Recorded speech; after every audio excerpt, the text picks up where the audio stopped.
Dans cette édition, on évoquera les dégâts matériels causés par cette tornade qui s'est abattue hier sur le village de Bandiaï dans le département de Daloa. Également, dans cette édition, un gros plan ce soir sur l'école ivoirienne de bijouterie et des métiers annexes. Présidentielle au Togo, selon les premiers résultats officiels, le président sortant, Faure Gnassingbé, est en tête. Bonsoir à tous et merci de vous informer sur RTI2. On ouvre ce journal sur les dégâts matériels causés par cette tornade qui s'est abattue hier sur le village de Bandiaï. C'est dans le département de Daloa. Le village est en ruine. Écoles, marchés et habitations sont détruits.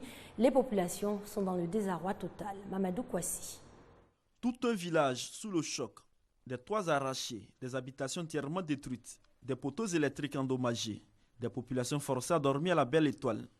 Bref, le vent qui a soufflé dans l'après-midi du samedi 25 avril dernier sur le village de Bandiaï, situé dans la sous-préfecture de Bédiala, dans le département de Daloa, n'a rien épargné sur son passage. Environ de 16h, 15h comme ça, le vent est venu un coup prendre nos maisons. Et j'étais dedans avec mes enfants, avec ma femme. Mettons au nombre de 6 personnes dedans. Et c'est tombé sur nous. Bon, Dieu a fait que Dieu nous a aidé beaucoup. Quoi. Et j'ai pris mes enfants à aller en brousse. Aller se coucher en brousse. Et tout le vent est passé. Pas de pertes en vie humaine, mais plusieurs dizaines de blessés dont des cas graves ont été évacués au CHR de Daloa. Alors que les examens en grand tirage approchent, l'école du village qui est un centre d'examen, hélas, n'a pas échappé à la colère de la tornade. Sans abri et sans électricité, les 8000 âmes de ce village, situé à 48 km de Daloa, sont dans le désarroi.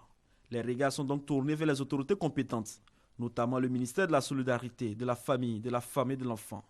Déjà, ils ont reçu le soutien du sous-préfet de Bédiala et de Michel Quin, cadre de la région.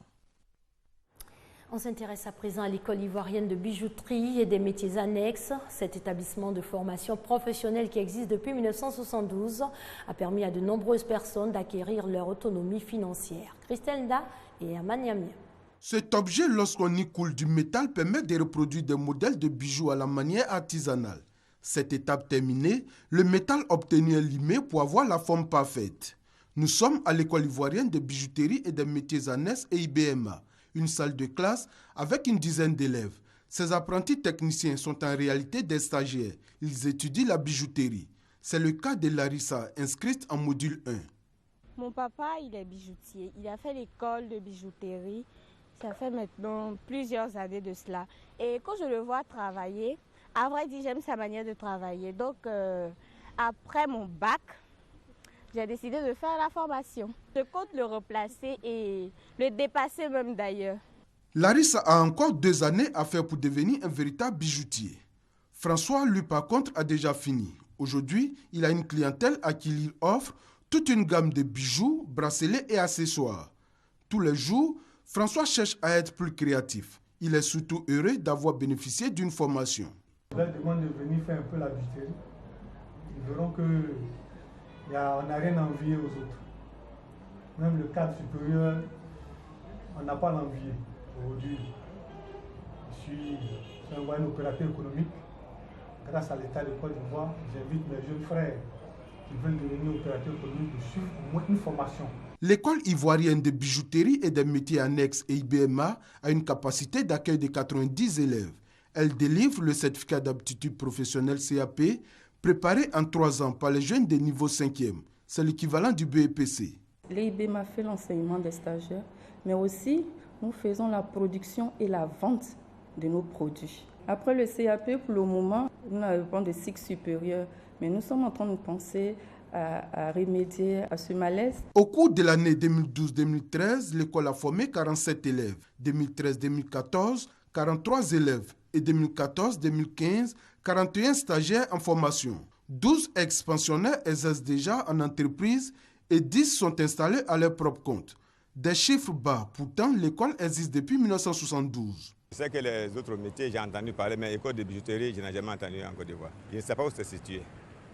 Alors, si je peux connaître, moi, ça m'arrangerait parce que j'ai des frères aussi qui peuvent participer à ce métier. Déjà, l'État fait beaucoup d'efforts parce que les écoles existent, mais le grand public n'est pas au courant que ces écoles existent. Donc, il faut les promouvoir. Le concours d'entrée à l'école ivoirienne de bijouterie et des métiers annexes et IBMA est organisée par le ministère d'État, ministère de l'Emploi, des Affaires sociales et de la formation professionnelle. Au plan judiciaire, ce verdict du Tribunal international du droit de la mer en faveur de la Côte d'Ivoire concernant le litige frontalier qui l'oppose au Ghana voisin. Dans l'attente d'un jugement sur le fond, il est ordonné aux autorités ghanéennes de ne pas entreprendre de nouveaux forages dans la zone offshore concernée par le litige. Adama Kone. Le Ghana doit prendre toutes les mesures pour qu'aucun nouveau forage ne soit effectué par lui ou sous son contrôle dans la zone litigieuse. Fin de citation. C'est la décision que vient de prendre le Tribunal international du droit de la mer à Hambourg, en Allemagne. Par ailleurs, il est demandé au Ghana de n'utiliser les informations résultant des activités d'exploration de quelque manière que ce soit, au détriment de la Côte d'Ivoire. Le tribunal a pris ces mesures conservatoires en attendant de se prononcer sur le fond du litige sur la frontière maritime entre le Ghana et la Côte d'Ivoire. Mesure conservatoire demandée par la Côte d'Ivoire quand elle s'est rendue compte que le Ghana avait accéléré les travaux de développement de gisements pétroliers situés dans la zone litigieuse afin de rentrer en production vers juin 2016. La question de la délimitation de la frontière maritime entre les deux pays est sur la table de la justice internationale depuis le mois de septembre 2014. Faut-il le rappeler, les deux parties étaient à leur 10e session de négociation quand la partie ghanéenne, par note verbale du 19 septembre 2014, a notifié l'annulation de la 11e session. Automatiquement, le Ghana a engagé une procédure judiciaire. Rendant son verdict sur les mesures conservatoires, le Tribunal international du droit de la mer a toutefois conseillé aux deux parties la coopération pour prévenir tout dommage grave au milieu marin.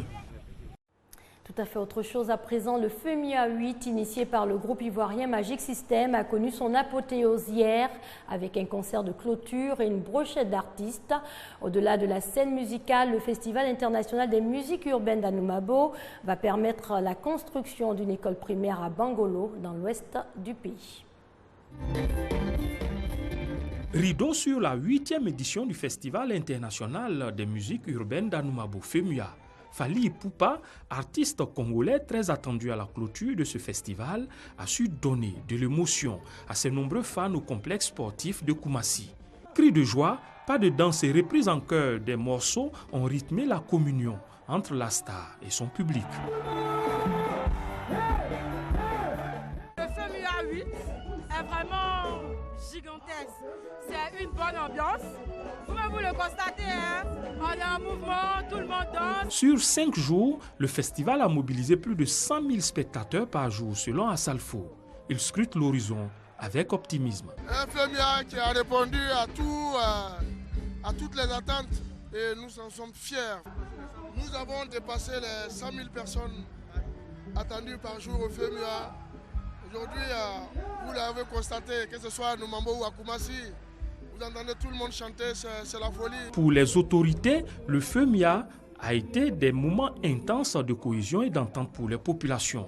Elle salue pour cela l'initiative du groupe Magic System. Koumassi est une commune cosmopolite où l'intégration se vit au quotidien. Et nous avons pensé que c'était l'occasion de permettre à nos populations de s'éclater un peu après les moments difficiles que nous avons connus. Je note que cette 8e édition est une grande réussite, vu la mobilisation de tous ces jeunes venant à la rencontre des artistes. Bravo à Salfo. Nous sommes très heureux d'être là pour encourager cette jeunesse.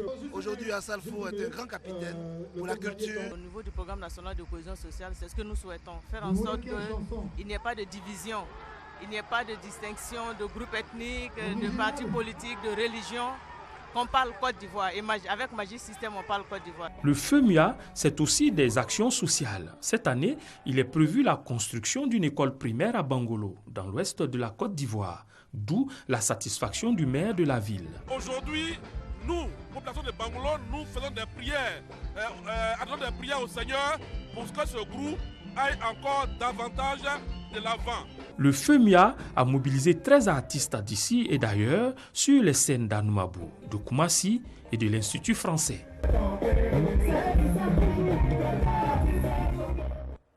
L'élection présidentielle au Togo, selon les premiers résultats, le président sortant Faure Gnassingbé est en tête.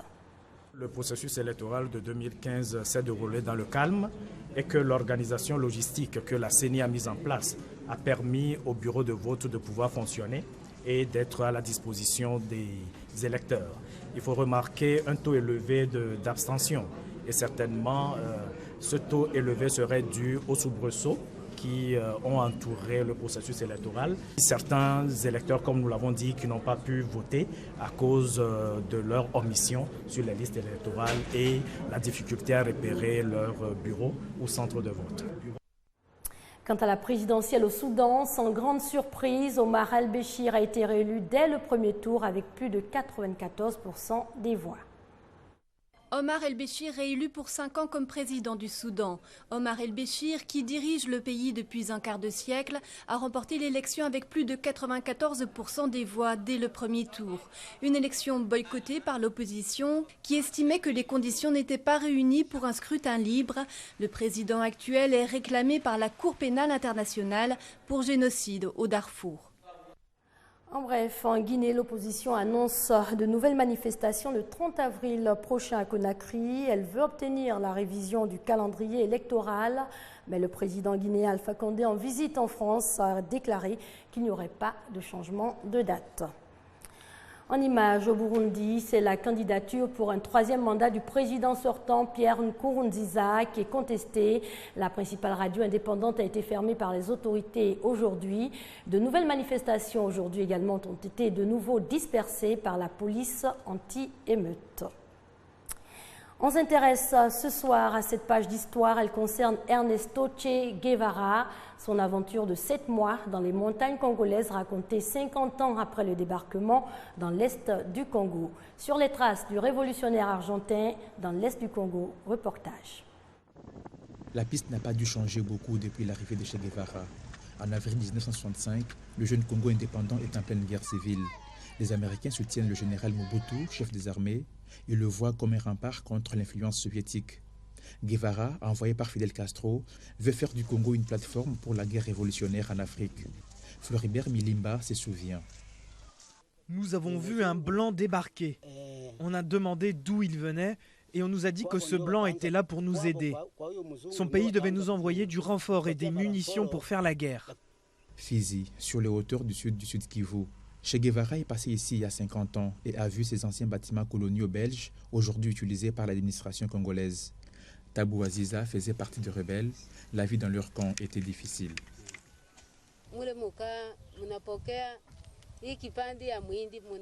Au camp, on pouvait se partager un épi de maïs à 10 personnes. Manger, c'était difficile. On mangeait même des racines qu'on ne connaissait pas. Parfois, elles étaient amères, mais on les mangeait.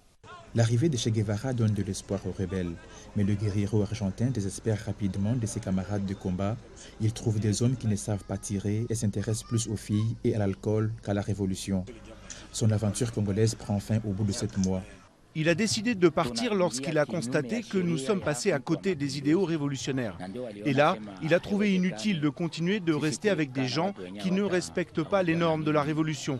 C'est pour ça qu'il est parti. Les Cubains partent le 21 novembre 1965. 3 jours plus tard, le général Mobutu prend le pouvoir à Kinshasa. Che Guevara sera tué 2 ans plus tard en Bolivie. S'il revenait à Baraka, le guerriero reconnaîtrait la même pauvreté généralisée qu'il notait dans son journal. Anna Binti Chabani a rencontré le Che au maquis, mais elle ne sait pas qu'il est mort. Si vous pouviez nous la ramener, même si Kabila Père n'est plus là, ramenez-nous Che Guevara. Nous allons marcher à la suite de ces idées jusqu'à ce que le Congo soit debout et qu'il y ait la paix. Guevara quitte le Congo avec un puissant sentiment d'échec, mais 32 ans plus tard, Laurent Désiré Kabila chassera Mobutu du pouvoir. En images, au Népal, après le violent séisme qui a fait plus de 4000 morts, les secouristes affluent du monde entier pour porter assistance aux victimes. Et c'est ici que l'on referme ce journal. Excellente soirée sur les antennes de la RTI, la marque du service public.